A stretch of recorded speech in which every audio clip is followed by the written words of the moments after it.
मुल्क में हो रही तौहीन रिसालत के खिलाफ सुप्रीम कोर्ट के सीनियर वकील महमूद प्राचा ने सलाम टीवी से खास बातचीत की। उन्होंने कहा कि मुल्क में तौहीन रिसालत की सजा कम अज कम उम्र कैद होनी चाहिए। लगातार मुसलमानों के सेंटिमेंटल हर्ट करने के जो मौके हैं वो लगातार निकला। पहले महाराष्ट्र में एक महाराज ने दिया इस तरीके का बयान जो प्रोफेट मोहम्मद है उनको लेकर बयान दिया। अब गाजियाबाद के यतीन आनंद जिन्होंने प्रोफेट मोहम्मद को लेकर एक बयानबाजी की जिसको लेकर मुसलमान अब एक बार फिर गुस्से में है।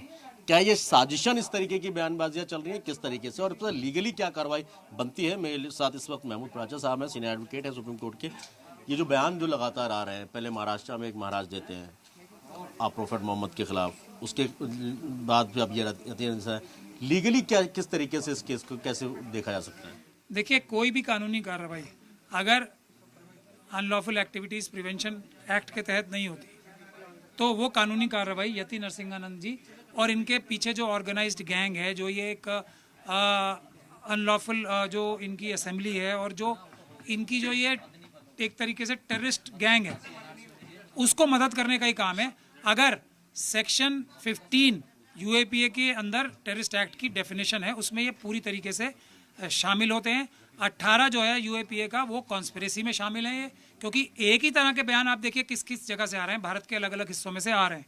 तो ये एक गैंग है और ये एक अनलॉफुल एक्टिविटी है जो कि टेररिस्ट है, आतंकवादी एक एक्टिविटी है। उसके तहत ही धारा 111 है, मैं आसानी के लिए सबको बता दूं, जो बीएनएस है उसकी, और सेक्शन 15 और 18 है अनलॉफुल एक्टिविटीज़ प्रिवेंशन एक्ट का, सेक्शन 16 भी पढ़ लें।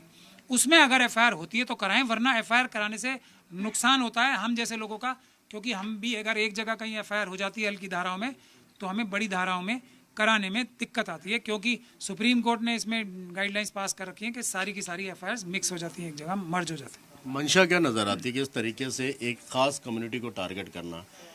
आप कहते हैं उनके गॉड के बाद अगर कोई है तो वो प्रोफेट मोहम्मद है, और सीधे तौर पर उन पर इस तरीके की टिप्पणी करना कितना गंभीर है ये इस तरीके से अगर कानूनी तौर पर देखा जाए तो? ये मैं आतंकवाद की घटना है ना, वही तो बता रहा हूँ मैं, उससे ज़्यादा गंभीर तो कोई ऑफेंस है नहीं जो हमारी किताबों में है। ये आतंकवाद की घटना है, डायरेक्ट आतंकवाद की घटना है, और जो एक बड़ा टेररिस्ट गैंग है जिसके यति नरसिंहानंद एक मेंबर है, जो रामगिरी, क्या नाम है उनका, मुझे नाम याद नहीं, जो भी हैं वो महाराष्ट्र वाले, और जो दूसरे राणे साहब हैं, ये सब उसी एक गैंग के मेंबर हैं, और भी बहुत सारे लोग हैं इस गैंग के मेंबर।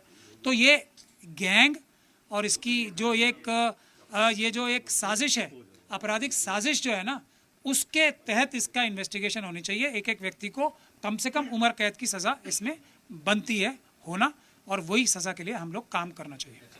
जाहिर सी बात है, जिस तरीके से लगातार महाराष्ट्र हो या फिर अब उत्तर प्रदेश का गाजियाबाद लगातार हुज़ूर अक़दस सल्लल्लाहु अलैहि वसल्लम के खिलाफ जिस तरीके से टिप्पणी की जा रही है, उसको लेकर अब कहीं ना कहीं जो मुस्लिम समुदाय है वो खासा नाराज़ है, उसके पीछे की कार्रवाई की मांग भी कर रहा है। मुस्लिम राज्य मंच है, उन्होंने भी लगातार इस बात को कहा कि इन पर एफआईआर होनी चाहिए। दूसरे तो जमात उलमा हिंद के जो लोग हैं उन्होंने भी कहा कि इन पर एफआईआर होनी चाहिए, लेकिन कार्रवाई अभी तक किसी पर नहीं हुई। प्रिंस महबूब खान के साथ सैयद मुबशर, सलाम टीवी, दिल्ली।